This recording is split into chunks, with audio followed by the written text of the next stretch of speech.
Women in Web3 World Hub for providing me this opportunity to talk about Ethereum and governance in Ethereum. I am Pooja Ranjan. I work for Ethereum Cat Herders, a group dedicated to support Ethereum protocol. Yeah, I know the name sounds very funny, but the job is interesting. And it is very similar to herding cats. Like we are trying to make sure that all developers, they don't run around. They just come together and help us make the protocol go in sync, that we are having good, smooth network upgrade. No, folks, we don't want folks anymore. All right, so today I'm going to talk about how we are actually shaping the governance of Ethereum and how decision is being made. Many times this question comes up like, okay, is there a central body who is making decision? But most of us know that in decentralized government, that's not possible. So what this is with Ethereum, I'm going to try and explain that to us. To talk more about Ethereum and the governance framework that we are using, perhaps I'll be talking about these topics. For Ethereum, the most important thing is EIPs. EIPs basically are building blocks of Ethereum that decides like how protocol is going to shape up, like what features are we going to improve, what technical changes we are bringing up, and making decision around like which EIP should get into is the hardest part of Ethereum governance. Let's take a quick look at the governance framework. So as I mentioned, EIPs is the most important thing for Ethereum, but definitely is community. Community decide which EIP will get into the network upgrade, and if some EIP is not selected, why it is not being selected.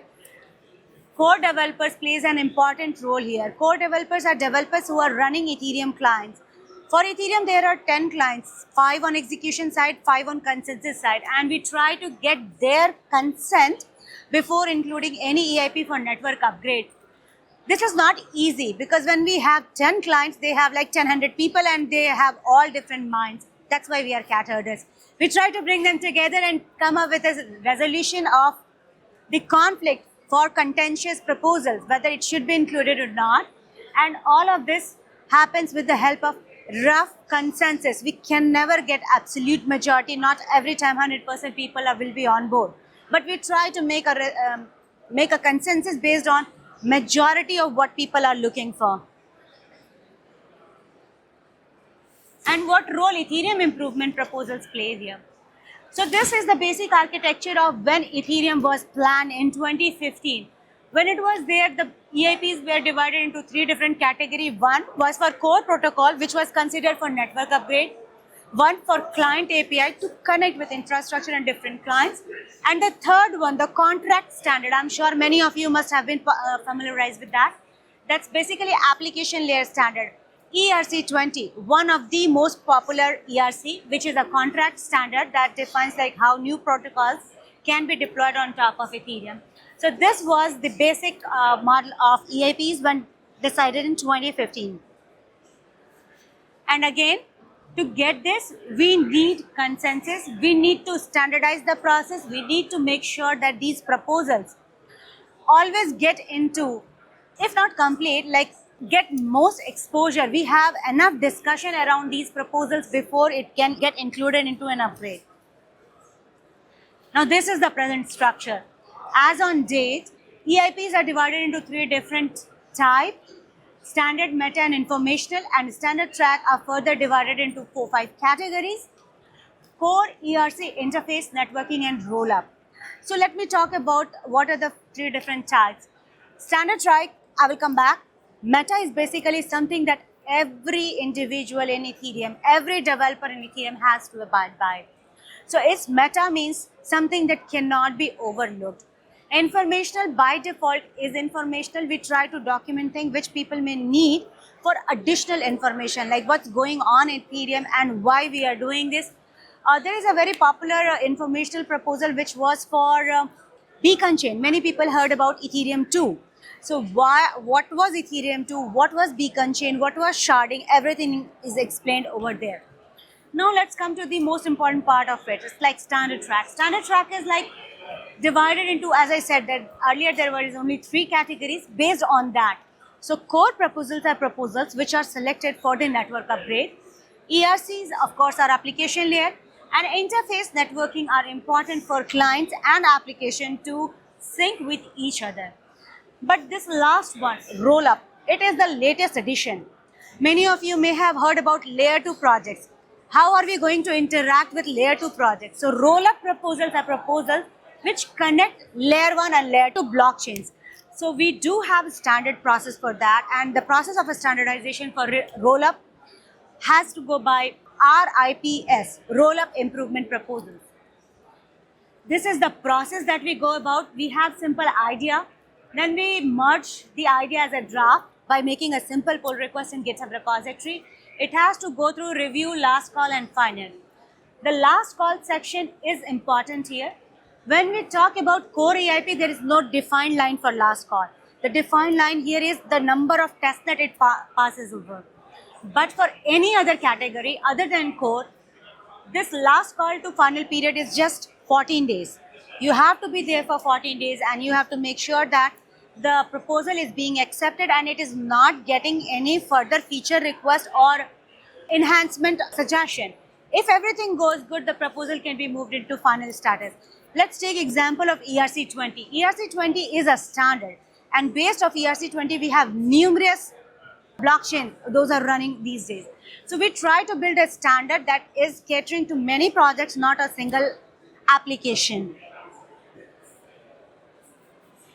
Let's try to take a look at how you, me as a community may be able to contribute in decision making these processes.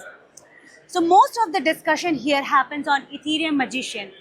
For any proposal, irrespective of type and category, if it is proposed for Ethereum blockchain, if it is for Ethereum standard, it has to be discussed in Fellowship of Ethereum Magician.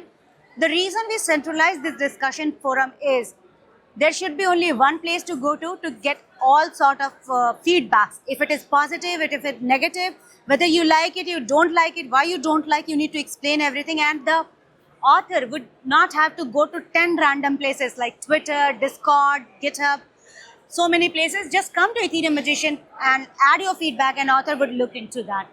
Similarly, we have added GitHub. GitHub is place for only spec related suggestions. When we are making pull requests and there are suggestions related to specification of that contract or standard, then we discuss that on GitHub. In EIP-IP meeting, we decide the process. Like as I mentioned, that for all other types and categories, there are 14 days limitation to move from last call to final. But for core proposal, it is not 14 days. Who decides that? It's not an individual who decides that. This meeting, here we invite EIP editor as well as community contributor that if you have a suggestion, come and let us know. How do you want to see your process? How do you want to see your governance? And that's what we do in EIP-IP meeting. Design the process around EIPs. When we are talking about core EIPs, the role of core developers are of high importance. There are two different kind of meeting. One is called ACDE, that means all core dev for execution. The other one is ACDC, which is all core dev for consensus. These meetings happens on every Thursday at 1400 UTC. It's bi-weekly. 1 week we discuss about execution side and other week we discuss about consensus side. But more or less the set of developers are same. Although it varies because we want to have a same chain, like we both are working in parallel. We want to know what's going on execution side and how we are supporting with the consensus side. All these discussions happens on core dev meeting. I already have explained Fellowship of Ethereum Magician. That's basically a place where we collect all sort of feedback. It's community's positive feedback, negative feedback. What do you think about this proposal? There are certain proposals which were selected for the upgrade but could not deploy. Why it could not deploy? There could be multiple reasons. One of those reasons could be there has to be a big flaw in the specification. Fine, that can be fixed. The flaws can be fixed. But if community is not ready to accept it, they do not find it important. What's the point of deploying it? What's the point of wasting everybody's time? So that's what we try to figure out with the help of Fellowship of Ethereum Magician. ACDE or ACDC meeting are limited to 90 minutes every week. Not all proposals can be discussed in that 90 minutes. We cannot provide time. So for that, we move certain proposals to breakout room meeting. And in this breakout room meeting, we have in-depth discussion of those proposals which have some functionality of being contentious, like they are, some people are in favor and some people are not in favor. We try to come to a rough consensus, but these kind of consensus cannot be made over 90 minutes call. So for that, we have dedicated breakout room meetings, and we do it every week to come to a solution to that. And all these changes ultimately will be recorded as a pull request to GitHub, and that could be found at eips.ethereum.org. You can learn about all proposals at eips.ethereum.org. Let's take a look into how do we do conflict resolution. I already explained the process here, like ACDE meeting. We discuss this proposal. If the proposal has some differences, we take it to the breakout room meeting and try to come up with some solutions. But in case the proposal is accepted, then it goes to client implementation. Now, proposal, depending upon like which layer it is, some proposals are hitting both layers, but most of the proposals are for one layer only. So for one layer only, all 5 clients of that layer have to implement this proposal, and then it goes for testing and reviewing. We go for thorough testing. We have developers testnet, we have public testnet, and then it is being deployed on the Ethereum mainnet. So a lot of testing processes are there. To get to resolution or to have this rough consensus, we have to put these proposals for community discussion on open forum. Sometimes we have to allocate some bounties to get more testing of these, like we want to do some auditing of it to make sure that the feature proposed, the spec proposed are in sync and they are good and they are not breaking any other existing feature. There can be versioning just to make sure that, okay, fine, the first version has this flaw and that is fixed in the next part of it. Let's use the latest version of that specification for testing next round of testing. So this is how we try to come to a resolution, like which proposal should be included in the network upgrade. As we are talking about Ethereum, Ethereum is a big community. It has a decentralized nature. That means there's no central body who can make decisions. So if we have to make decisions, we have to look into challenges which are very different from traditional industry, from Web 2. We want to make sure that whatever protocol has been added to Ethereum network, they are for community, they have to be used by it. So we want to collect as much as feedback possible. The fear of low participation is always there. If there are only few people aware of it and they say, yes, I like it, and we implement it, and later on, there are some more people who didn't know about that proposal come later on saying, no, I don't like it. What can we do now? Do we have to roll it back? No, we cannot do that.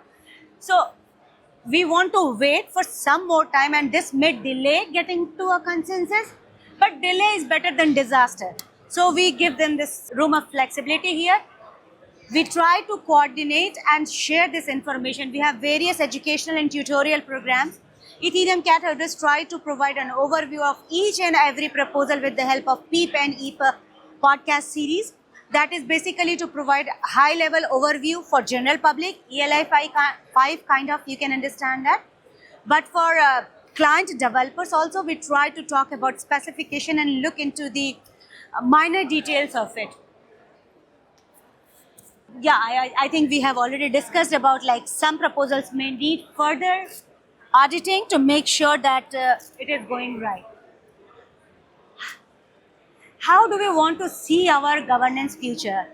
This is something very close to my heart, and I would love to see this decision-making process becoming simpler, where many of the people from community may be able to participate. This can be done by making modular governance. Just like I mentioned, there are 2 different layers of Ethereum. Not everybody has to be involved with the other layer if they don't have to do anything with that. But we love to have you over there. But decision making can be made faster if we are focusing on the concerned parties. We don't have to involve everybody because that can delay decision. We would love to accept your input, but if we go for modular governance, we may get to decision making sooner rather than later. We talk about reducing bottleneck. What are these bottlenecks? Bottlenecks are the challenges those are being faced by us.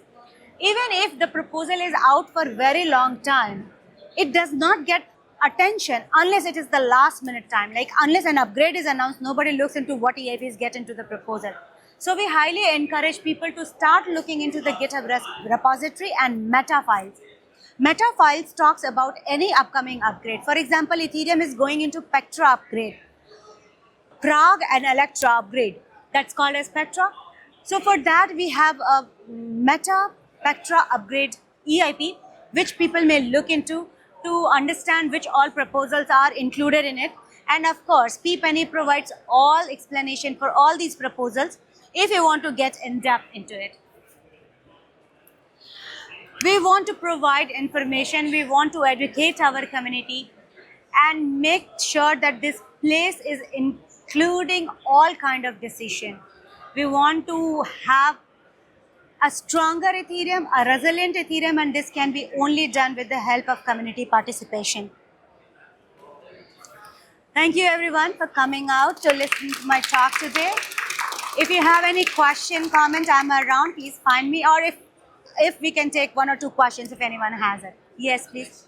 So you mentioned, okay, so the core devs call, is it a public call or is it only for people in the EF or is it for ECH and who can participate in these core dev calls?